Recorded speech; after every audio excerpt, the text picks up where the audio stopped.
Wahsy bin Harb lahir di Absyah, tanah yang kini dikenal sebagai Ethiopia. Ia bukan anak dari bangsawan atau prajurit, melainkan dari garis budak yang turun-temurun dijual dari tangan ke tangan. Sejak kecil, ia menyaksikan ibunya dirantai, ayahnya dijual ke kota lain, dan dirinya sendiri dibeli oleh pedagang Arab yang hendak menjualnya di Mekah. Di matanya, dunia bukan tempat untuk bermimpi, melainkan tempat bertahan. Tubuhnya yang tinggi dan kuat, khas orang Afrika Timur, membuat para pedagang tertarik padanya. Di pasar budak Mekah, Wahsy menjadi rebutan karena selain fisiknya yang kokoh, ia juga dikenal cerdas dan cepat belajar. Pada usia remaja, ia dibeli oleh Jubair bin Mut'im, salah satu tokoh Quraisy yang punya kebencian mendalam terhadap Islam. Sejak saat itu, hidup Wahsy diwarnai pelatihan senjata, karena sang tuan melihat bakat bertarung yang alami dalam dirinya. Dilatih menggunakan tombak sejak usia belasan, Wahsy berkembang menjadi pemburu yang handal. Ia bisa menumbangkan binatang buruan dari jarak puluhan meter hanya dengan satu lemparan. Jubair, majikannya, tak hanya mengandalkannya sebagai budak, tetapi juga sebagai alat untuk membalas dendam kepada para musuh Quraisy. Wahsy tak punya pilihan lain. Hidupnya bukan miliknya, melainkan milik tuannya. Namun di balik diamnya, Wahsy menyimpan amarah. Ia menyaksikan ketidakadilan yang dilakukan majikannya terhadap budak lain. Ia juga mendengar bisik-bisik tentang agama baru yang memperlakukan budak seperti manusia merdeka. Nama Muhammad SAW mulai terdengar di telinganya, namun ia tahu bahwa mendekatinya berarti kematian. Bagi budak seperti dirinya, mimpi kebebasan hanyalah ilusi. Meski hidup sebagai budak, Wahsy mulai merenung. Setiap malam, di bawah langit padang pasir yang luas, ia berbicara dengan dirinya sendiri tentang arti hidup. Ia tahu bahwa ia tak akan selamanya menjadi alat pembunuh. Dan suatu hari, ia dihadapkan pada pilihan yang akan mengubah hidupnya, pilihan untuk membunuh seorang sahabat dekat Nabi Muhammad SAW, demi janji kebebasan. Suatu malam di musim panas Mekah, Wahsy dipanggil oleh tuannya, Jubair bin Mut'im, yang ditemani oleh Hindun binti Utbah. Wajah Hindun penuh dendam, ia telah kehilangan ayah, paman, dan saudara laki-lakinya dalam Perang Badar, semua tewas di tangan umat Islam. Dendamnya terhadap keluarga Nabi Muhammad SAW membara, dan sasaran utamanya adalah Hamzah bin Abdul Muthalib, singa Allah dan panglima perang kaum muslimin. Kepada Wahsy, Hindun mengajukan tawaran gelap. Bunuh Hamzah di medan perang Uhud, maka kau akan bebas selamanya, kata Hindun dengan mata yang merah menyala. Wahsy mendengar kalimat itu dengan dada bergetar. Bebas, kata itu terdengar seperti sihir. Seumur hidupnya ia dipenjara oleh rantai tak kasat mata bernama perbudakan. Dan kini, hanya dengan satu tusukan tombak, ia bisa merdeka. Namun yang harus ia bunuh bukan orang biasa, Hamzah, sahabat terdekat Nabi, dikenal gagah, tak kenal takut, dan bertarung seperti singa. Wahsy ragu, bukan karena takut. Ia tak pernah gentar menghadapi bahaya.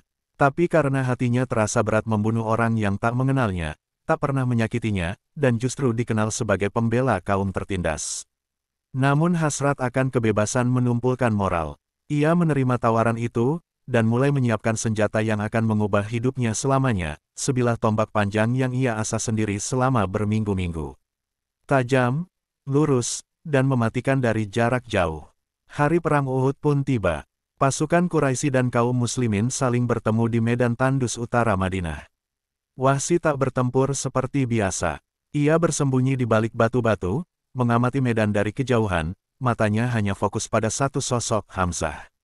Sang singa Allah bertarung dengan gagah, menumbangkan musuh-musuhnya satu persatu. Wahsy berdebar, menunggu waktu yang tepat. Hingga akhirnya, ia melihat celah.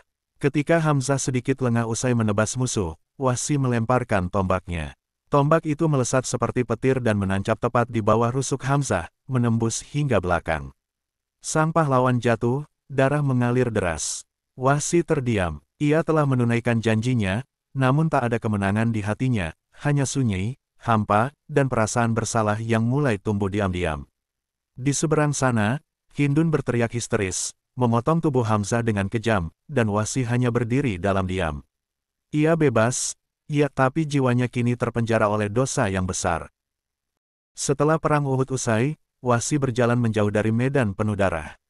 Ia bebas. Jubair menepati janjinya, Wahsy bukan lagi budak. Tapi kebebasan itu terasa seperti beban, bukan berkah. Ia membawa luka yang lebih dalam dari rantai perbudakan, rasa bersalah karena telah membunuh manusia suci demi janji dunia. Ia melihat tubuh Hamzah yang tercabik, dan di hatinya terdengar bisikan, itu bukan kemenangan, itu kejatuhanmu. Wahsy meninggalkan Mekah dan mengembara ke negeri Syam. Ia mencari kehidupan baru, jauh dari orang-orang Quraisy dan dari bisikan dendam Hindun. Namun, bayang-bayang Hamzah tak pernah lepas dari pikirannya. Setiap malam ia terjaga oleh mimpi buruk, matanya selalu melihat tombak yang menembus tubuh lelaki gagah itu, dan ia mendengar teriakan tak bersuara dari sang pahlawan. Bebas secara jasmani, tapi jiwanya tersiksa. Di negeri asing itu, Wahsy bekerja sebagai pengawal para pedagang.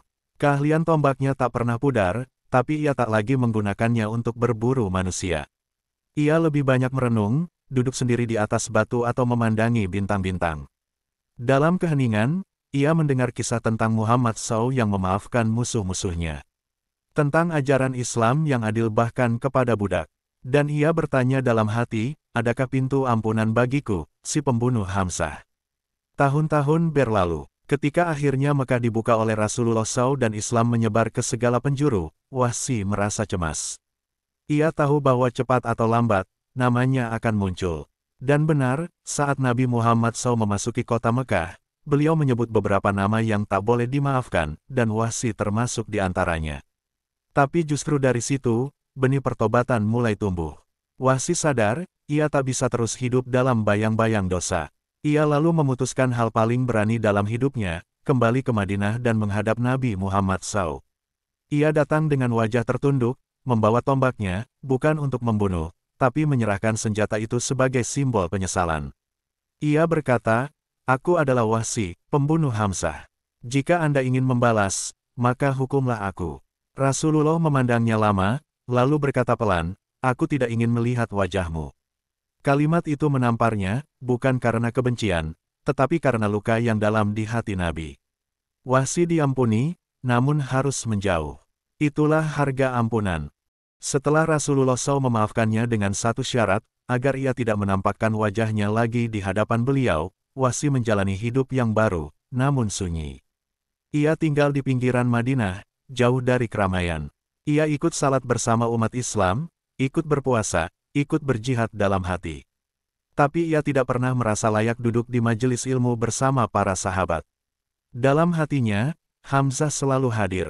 Dan setiap ayat tentang pembunuhan atau taubat, hatinya bergetar. Namun, Wahsy tidak menyerah. Ia belajar agama dalam diam. Ia mulai hafal ayat-ayat tentang pengampunan, tentang pintu taubat yang tak pernah tertutup. Ia tahu bahwa meski wajahnya tak diinginkan Rasulullah, ampunan Allah lebih luas dari langit dan bumi. Setiap malam, ia sujud lebih lama dari siapapun. Setiap tetes air matanya adalah bentuk permohonan agar dosanya dihapus dari catatan langit. Saat Nabi Muhammad SAW wafat, Wahsy merasa dunia runtuh lagi untuk kedua kalinya. Ia tak sempat menatap wajah Nabi terakhir itu untuk terakhir kalinya. Tapi kini, ia punya satu misi yang ia pegang erat, membuktikan bahwa dirinya tak akan mati sebagai pembunuh, melainkan sebagai pejuang Islam. Dan kesempatan itu datang ketika seorang musuh baru mengancam umat, Musailamah Al-Kadzab, si nabi palsu dari Yamamah. Musailamah telah mengumpulkan ribuan pengikut dan mengaku mendapat wahyu seperti Muhammad. Ia memutarbalikkan ajaran Islam, menyesatkan orang-orang, dan membunuh para penghafal Al-Quran. Kekhalifahan Abu Bakar As-Siddiq memutuskan untuk memeranginya. Perang besar akan terjadi di Yamamah. Pasukan Muslim dikumpulkan, dan Wahsy datang dengan tombaknya.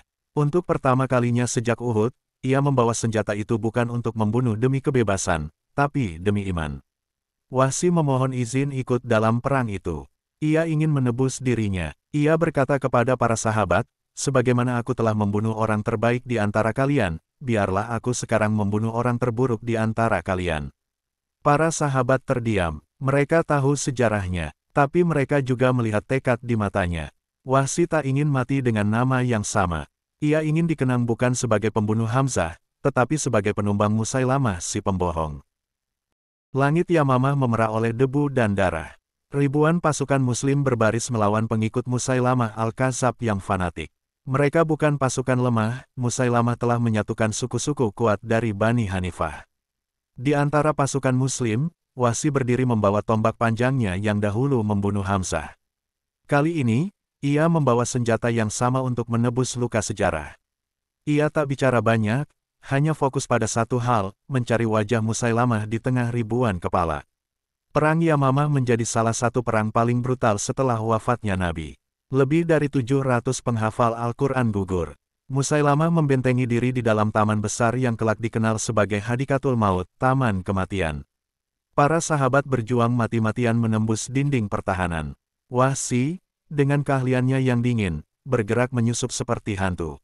Ia menunggu waktu, mencari sudut. Ia tahu, satu lemparan, satu nyawa. Seperti dulu, tapi kali ini bukan demi kebebasan, melainkan demi Islam. Akhirnya Wahsy melihatnya. Musailamah, berjubah putih, tinggi, gagah, dengan sorban besar dan wajah penuh kesombongan. Ia dikelilingi pengawalnya, memegang pedang seperti seorang nabi, padahal ucapannya dusta. Wahsy mengencangkan pegangan tangannya, menyesuaikan sudut lemparan, menahan napas, lalu melepaskan tombak. Senjata maut itu meluncur bagaikan anak panah langit, menembus dada Musailamah dengan sempurna. Ia roboh, berteriak, dan porak-porandalah pasukannya. Namun Wahsy tidak memastikan kematian itu sendiri. Seorang sahabat lain bernama Abu Dujana ikut menebas tubuh Musailamah. Kedua sahabat ini kemudian dipersatukan dalam sejarah sebagai pembunuh kembar Musailamah. Tapi seluruh dunia tahu, tombak pertama yang menjatuhkan nabi palsu itu, tombak yang menghancurkan fitnah besar umat Islam, adalah milik Wahsy. Ia telah membayar dosanya dengan darah musuh paling berbahaya dalam sejarah Islam awal. Setelah perang usai, Wahsy tidak bersorak. Ia duduk di tanah, menatap tombaknya yang basah oleh darah. Tapi kali ini, darah itu bukan dosa, melainkan penghapus dosa. Ia menangis, bukan karena takut, melainkan karena tahu bahwa ia telah menutup lingkaran yang ia buka sendiri di Uhud. Ia telah membunuh orang terbaik, dan kini menumbangkan yang terburuk. Dan mungkin, pikirnya, jika Allah menghendaki, ini cukup untuk membuka pintu surga baginya.